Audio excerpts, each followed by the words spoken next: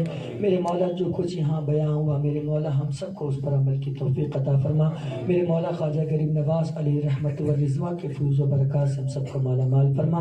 یا اللہ ان کی نگاہیں عنایت ہم سب پر عطا فرما. یا اللہ ان کے صدق و طفیل میں ہمارے سارے بگڑے کام کو بنا دے. میرے مولا ان کے غریب نوازی کے صدقے میں میرے مولا ہم سب پر بھی کرم فرما دے. میرے مولا یہاں جتنے لوگ حاضر آئے میرے مولا سب کی دلی مرادوں کو تمناؤں کو پائے تکمیل تک پہنچا دے. میرے مولا سب کی پریشانی مصیبت تکلیفوں کو دور فرما. سب کی زندگی میں خوشی عطا فرما. یا اللہ سب کو میرے مولا عزت کی زندگی عطا فرما. محتاجگی سے بچا. میرے مولا تو کسی کا محتاج نہ بنا. یا اللہ تو اپنا محتاج بنا. میرے مولا بار بار مدینے کی حاضری نصیب فرما. مدینے میں موت نصیب فرما. جنت البقیع میں دو قسمی نصیب فرما. میرے مولا ہمیں بار بار حج مبرور اور حج مقبول کی سعادت نصیب فرما. یا اللہ نماز پنجگانہ پڑھنے کی توفیق عطا فرما. اپنے علماء صلحاء کی خدمت کرنے کی توفیق عطا فرما. ان سے محبت کرنے کی توفیق عطا فرما. یا اللہ ہمارے معاشرے کو اسلامی معاشرہ بنا. ہمارے محلے کو اسلامی محلہ بنا دے. میرے مولا جن بچے اور بچیوں کی شادی نے میرے مولا انہیں مناسب رشتہ عطا فرما دے. پروردگار عالم جن کو اولاد نہیں انہیں نیک صالح اولاد عطا فرما. یا اللہ یہاں کوئی تو ایسا بندہ ہوگا جس کا آمین کہنا تجھے پسند ہوگا میرے مولا اسی کے صدقے میں ہماری اس محفل کو ہمارا اٹھنا بیٹھنا بولنا سب کچھ اپنی بارگاہ میں قبول فرما. میرے مولا اس محفل کو ہمارے لیے باعث نجات بنا. یا اللہ نجات کا ذریعہ بنا. ان علماء کرام کے تصدق سے میرے مولا ہم سب پر اپنا خصوصی کرم اور فضل فرما. پروردگار عالم اس محفل کے منعقد کرنے میں جن لوگوں نے جس طور پر حصہ لیا دام درم قدم سخن حصہ لیا میرے مولا سب پر اپنا کرم خاص فرما. ہمارے علماء کرام پر ہمارے مبلغین پر معاونین پر یہاں کے ذمہ داران مسجد کے ذمہ داران یا اللہ سب پر اپنا کرم فرما. میرے مولا سب پر اپنا کرم خاص فرما. میرے مولا جتنے بھی بیمار ہیں سب کو شفاء کاملہ عاجلہ وافیہ شافیہ دائمہ قائمہ عطا فرما. سب کو صحت و تندرستی عطا فرما. یا اللہ مسلمانوں پر رحم فرما. دلی کے مسلمانوں پر خاص طور سے کرم فرما. یا اللہ میرے مولا ان کے بدحالی کو میرے مولا بحالی میں تبدیل فرما دے. میرے مولا ان پر خاص کرم فرما دے. یا اللہ ان کی عزت و آبرو کی حفاظت فرما. یا اللہ مظلوموں کی مدد فرما. یا اللہ ناپاکوں کی ناپاک کوششوں کو ناکام فرما. ظالموں کو بہتر کردار تک پہنچا. میرے مولا ان پر اپنا قہر نازل فرما. یا اللہ ہم سب پر کرم فرما. ہم سب پر اپنا فضل فرما. میرے مولا اس محلے کو میرے مولا خوب ترقی اور عروج عطا فرما. یا اللہ جن لوگوں نے اس محفل کو سجایا میرے مولا اسی طرح انہیں دین متین کی خدمت کرنے کی میرے مولا بے لوث خدمت کرنے کی توفیق عطا فرما. یا اللہ ان کی نسلوں نسلوں کو میرے مولا اس کی خیرات عطا فرما یا اللہ جتنے لوگ آئے ہیں میرے مولا ان کی نسلوں کو ان کا فیضان عطا فرما ان اللہ و ملائکتہ یصلون علی النبی یا ایھا الذین آمنوا صلوا علیہ وسلموا تسلیما اللهم محمد صلی اللہ علیہ وسلم محمد صلی اللہ علیہ وسلم السلام علیکم یا رسول اللہ صلی اللہ تعالی علیہ وسلم جب دم واپسی ہو یا اللہ لبہ لا الہ الا اللہ محمد رسول اللہ صلی اللہ علیہ وسلم السلام علیکم ورحمۃ اللہ وبرکاتہ حضرات محترم کچھ اعلانات سماعت کریں کچھ اعلانات